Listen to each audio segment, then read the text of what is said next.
She secretly prepared the basement for her lover. I let her finish before destroying everything. It started like a whisper in the back of my mind. Something small, innocent even. A mattress delivery. Not upstairs, not for the guest room. She said it was for storage in the basement. I didn't question it, not aloud at least, but inside, my gut stirred with something heavier than curiosity. Our basement had always been a dusty space for boxes, old tools, and forgotten memories. Now suddenly, she wanted to clean it up. She was down there every evening after work, humming to herself, reorganizing things that hadn't mattered in years. She said she was just decluttering, said it with a smile that didn't reach her eyes. At first, I gave her the benefit of the doubt. Maybe she needed a project. Maybe she was just trying to do something different. But then came the second delivery. A small fridge, then a rug, a lamp, a futon. It wasn't just decluttering anymore. It was decorating. I didn't confront her, not yet. I'd learned that silence says more than accusations, so I let it slide, smiling when she told me not to worry. Just fixing it up, babe. Might turn it into a chill spot. Her words were airy, too casual. She was over-explaining. And I could hear the lie hiding in the softness of her voice. I began noticing the changes in her, subtle at first. She was texting more, hiding her phone more, turning it face down. She laughed to herself while typing, a sound that once made me feel loved. Now it felt like a slap. She started staying out later, claiming girls' nights I wasn't invited to. She came home smelling different. Not bad. Just not mine. And I swallowed every bit of it. Not because I was weak, but because I was watching. There was one evening, quiet, normal, too normal, when I walked into the kitchen and found her staring at her phone, grinning like a teenager.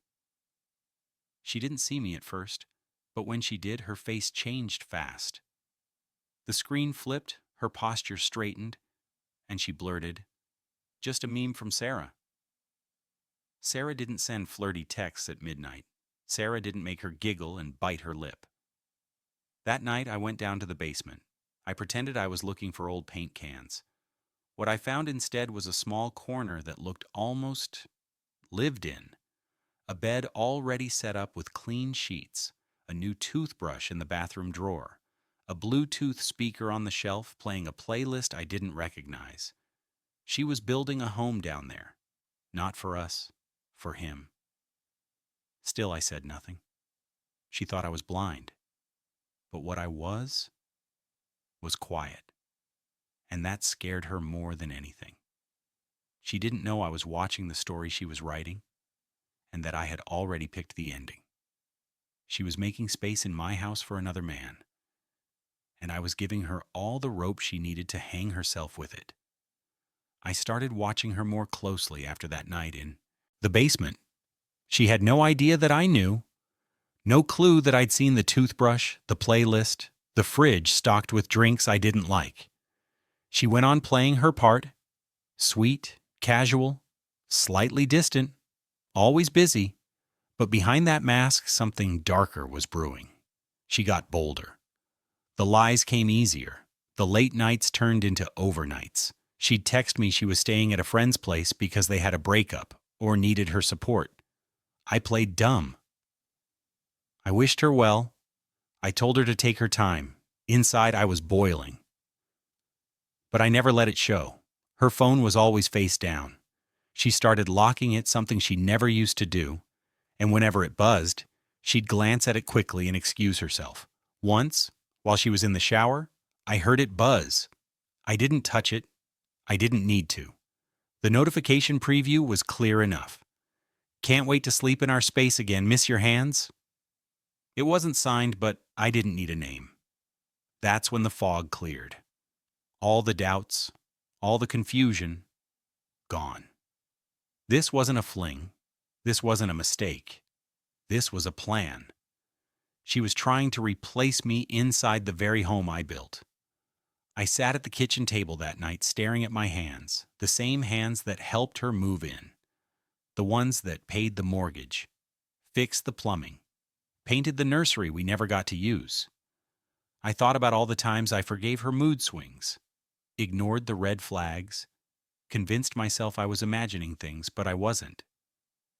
I remembered how she used to look at me, like I was her entire world. Now she couldn't even meet my eyes. She called me insecure if I asked where she was. She rolled her eyes when I offered to help. I'd become an inconvenience to her fantasy, a ghost haunting the house she wanted to fill with someone else. But I wasn't going to be her ghost. That's when I started planning, not out of rage, not out of spite, but out of something colder, clarity. I pulled financial statements. I checked the title on the house. I called a lawyer. Quiet, efficient, no questions. I found out I had more power than she thought. Her name wasn't on the deed. Her name wasn't on the savings account. She thought her secret lover would move into comfort, into a home already furnished, into a life already built. But she forgot one thing. I built it, and I could burn it down. I started documenting everything. Screenshots, camera footage, bank charges that didn't line up. She was sloppy. She'd gotten too comfortable. While she decorated a basement for someone else, I was building a case for myself. While she smiled at her phone, I was making calls, changing passwords, moving money, rearranging my future, without her in it. She thought she had control. She thought I was weak. She had no idea I was giving her the gift of confidence right before the fall. The nights became the hardest. Not because I missed her, not because I didn't see this coming, but because I still loved the version of her that existed before all this. The girl who used to fall asleep on my chest, who used to light up when I walked in the door. That girl was gone, and I had to grieve her quietly, right next to the woman who replaced her. She kept texting late into the night, lying in the same bed with her back turned to me. Her screen would glow against the wall, her silent laughs, the way she would pull the covers closer and smile to herself. It was like I wasn't even there. I was just a body, a placeholder, someone to pay the bills while she emotionally checked out. My friends started noticing. "You okay, man? You don't seem yourself." I brushed them off. What could I say? That my wife was furnishing the basement for another man while sleeping beside me? Some nights I would stare at the ceiling and wonder if I was crazy. Maybe I was reading too much into it. Maybe I was just insecure like she said. But then I'd remember the messages, the toothbrush, the receipts for wine I didn't drink and snacks I didn't eat, and the basement. Perfectly clean. Perfectly prepared. I wasn't crazy. I was being betrayed. I stopped talking to her. Not coldly. Just enough to make her think I was growing distant too. She assumed I was fading. So she became bolder. She started staying out even later. She told me she was sleeping at her sister's. She never had a sister. My silence became my weapon. I didn't lash out. I didn't ask questions. I simply watched. I documented everything. Dates, times, deliveries, bank charges. I saved every text preview. I installed a motion sensor in the basement entryway. I saw him arrive one afternoon while I was working late. I watched him walk into my house right past the photos of our wedding. He was real. He existed. He smiled like he belonged. That night, I sat alone in my car for hours. I didn't cry. I didn't scream. I just accepted it. This was the death of my marriage. Not in a dramatic fight, not with a slammed door, but quietly, painfully, piece by piece. And from that silence, I built my plan. I called my lawyer again. I updated my will. I rewrote the house deed. I set up a financial firewall she couldn't see. I started redirecting my pay into a private account.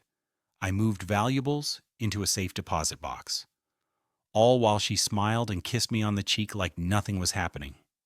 The beauty of it all? She thought she was winning. She thought I was weak, distracted, broken. But what she didn't know was that every second she spent planning their secret life in my home, I was planning her exit. And it would hit her so fast, so hard, that even her lover wouldn't see it coming. I wasn't just preparing for revenge, I was preparing for peace. She had no idea how close the end really was.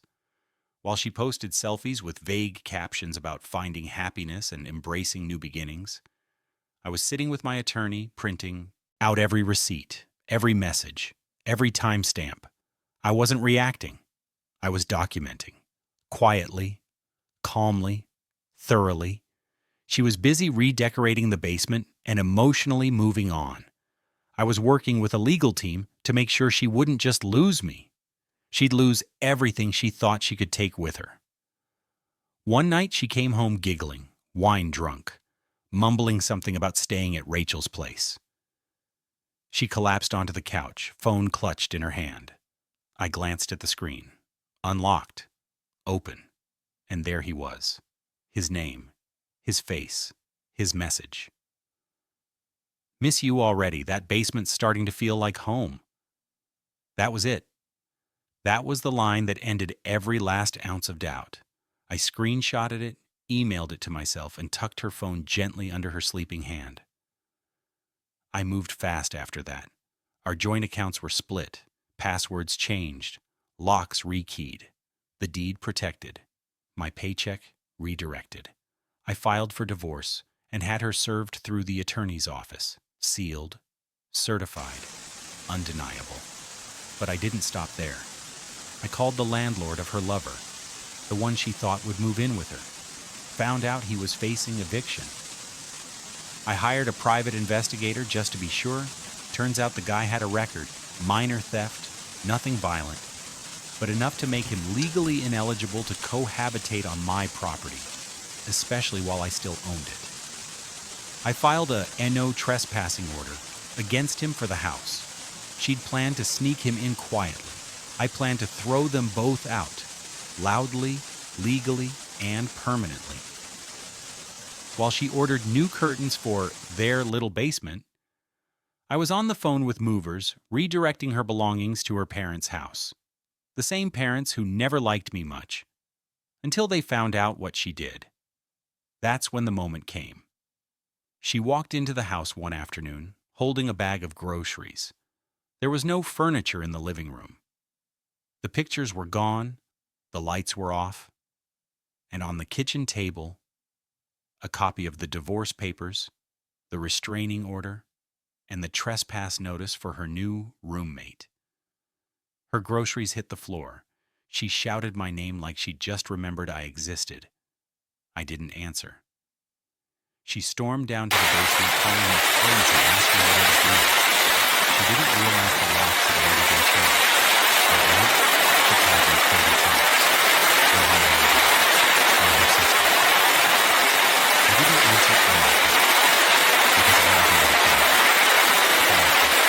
With every laser point in her face, her phone collapsed before it ever began. She thought she could play it, use it, the million email messages. The message finished building up carelessly before I could know. With that hope, she built a place for her lover when they met.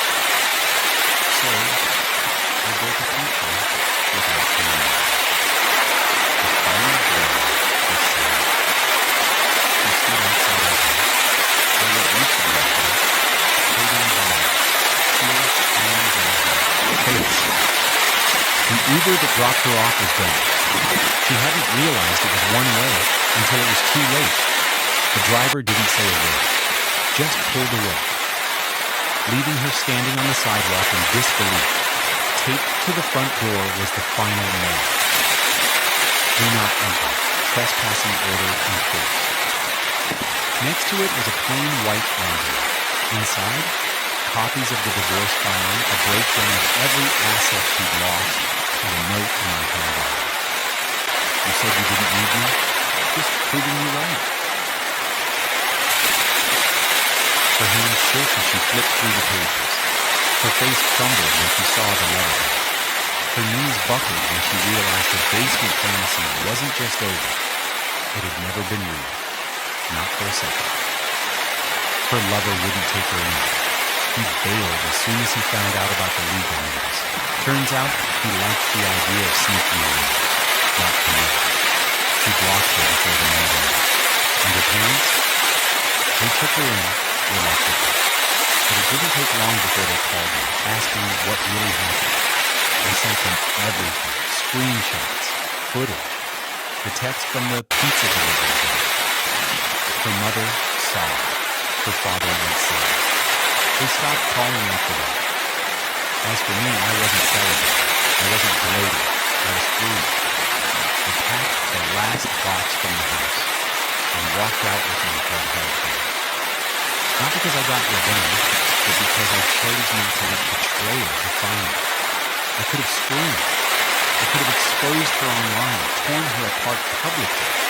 But I couldn't. My silence did it better.